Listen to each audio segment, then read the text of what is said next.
Welcome to Noxlore. Tonight's story, from Reddit user hopeful_trouble1511, asks one chilling question. Was coming back to life a mistake? I was in 3rd grade when I died for the first time. It happened in the cafeteria, chaotic, loud, and barely supervised.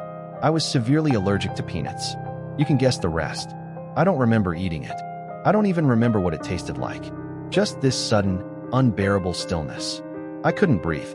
I hit the floor. Kids screamed. Then, nothing. Silence. My eyes locked onto the flickering fluorescent lights above. I couldn't move. Couldn't blink. The room felt emptied. Minutes passed. Maybe hours. I lay there paralyzed, wheezing, spasming slightly, wishing, at just 9 years old, to die. I just wanted peace. To drift away. To see my dog again. That's when he spoke. "You are already dead." His breath was warm on my ear. Someone was next to me. I couldn't see them, but I could feel them. Close. Too close. "Do you recognize my voice?" he asked. I did. It was mine. I wanted to scream. I wanted to cry. But all I could do was listen. All right, he said, chuckling softly. "Here's the deal. This is it. You're stuck here, your own private hell. Always wanting to speak, never being heard." I felt dread spreading like fire in my chest. "But," he continued, "I have a proposition." He told me he could return me to life. I'd grow up, celebrate birthdays, make friends. Like none of this had ever happened. "One condition," he said. "Someday I'll come back, and you will have to answer my question." A second voice, older, distant, called out from the corner of the room. "Say no." But the voice I knew, my own voice, came back again, calm and cold. "You have 3 seconds. Say yes, and you live. Say no, and you stay dead." The moment my throat cleared, I screamed. "Yes," sound came roaring back. The lunchroom. Voices. Movement. I gasped for air, sobbing, clawing at the tile. Kids stared. Forks frozen mid-bite. "What happened?" I asked. A girl blinked. "You fell out of your chair. Your eyes were shut for 5 seconds. Then you shot up like you saw a ghost." No mention of peanuts. No mention of death. Nothing. At the nurse's office, they said it was a concussion. But I knew better. I never spoke of it again. And I should have. Because now he's back. 13 years have passed since that day.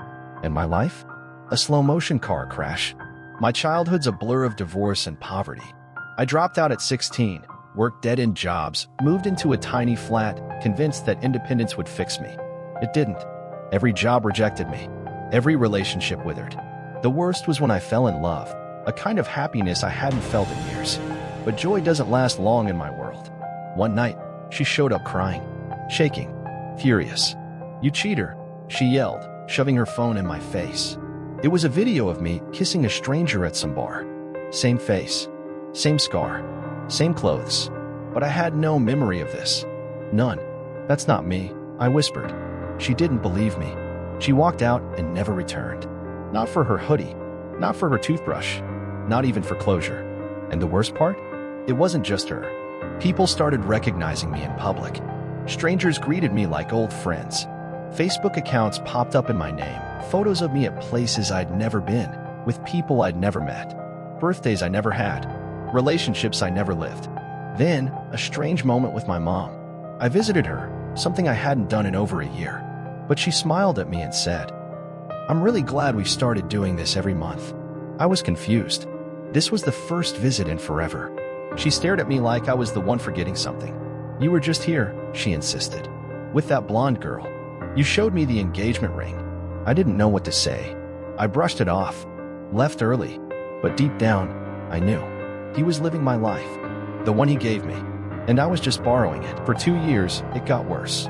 I saw myself in places I'd never been, in people's memories, in their phones, in their lives. And every night, I asked myself, was it worth it? That question, his question, haunted me. I stopped eating, stopped living. I walked into traffic, but something always made me flinch, made me pull back. It was like the body was mine, but I wasn't the one controlling it. Then came the final night. I was done. I went for one last walk, touched trees, felt the rain, breathed deep. When I got home, something told me not to open the door. I listened. I stood frozen, key in hand. Then, the door opened on its own, and there I was, standing inside my apartment. Same face, Same clothes. Same crooked smile. Jazz music played. The scent of wine and steak filled the air. Luxury. Comfort. Everything I had never known. He looked at me. Calm. Amused. I told you I'd come back, he said. Are you ready to answer my question? I nodded. I didn't want to, but I had to. He leaned in, close enough to feel his breath. Was it worth it? I could barely whisper. At least. I lived. He paused, then laughed. Long, loud, manic laughter. When it finally stopped, he stared through me. I lived, he said. You survived. Then he smiled and wrapped his hands around my throat. I didn't fight. I let go. When my eyes opened again, I was 9, back on that cafeteria floor, watching myself convulse on the tile. I tried to scream, to stop it, but all I managed was a whisper. Say no. But the boy always says yes. Every time. The cycle never ends. And tonight, I'm back in my mom's house. It's warm. It smells like garlic bread and laundry detergent. And here it comes. I'm really glad we started doing this every month. Like she always says. I'm trapped. Again.